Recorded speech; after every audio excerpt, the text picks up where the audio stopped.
मुरमुऱ्याचा चटपटीत आणि चविष्ट चिवडा बनवण्यासाठी मी इकडे 10-12 कांदे उभे कट करून घेतलेले आहेत आणि दीपक इकडे भजीची तयारी करत आहे।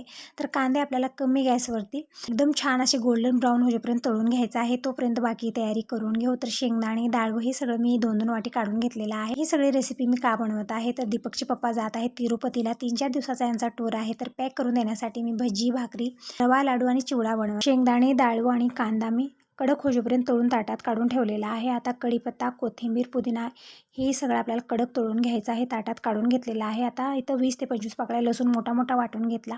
सुके मसाले काढून घेऊ, लाल मिरची पावडर, हळदी पावडर, चवीपुरतं मीठ, धना पावडर, गरम मसाला आहे, थोडीशी साखर घेतलेली आहे। कढईमध्ये 4 चमचे तेल घेतलं, मोहरी, जिरा आणि लसूण टाकलेले आहे, परतून घेतलं। नंतर सुके मसाले टाकायचे, त्या प्रोसेसमध्ये गॅस बंद ठेवायचा आहे आणि सगळे तळलेले मसाले यामध्ये टाकायचे, मिक्स करायचा आहे। छान मसाला बनवून तयार झालेला आहे, मुरमुऱ्यामध्ये टाकायचा आहे आणि छान मिक्स करून घेऊ। बघू शकता चिवड्याचा कलर एकदम छान असा आलेला आहे।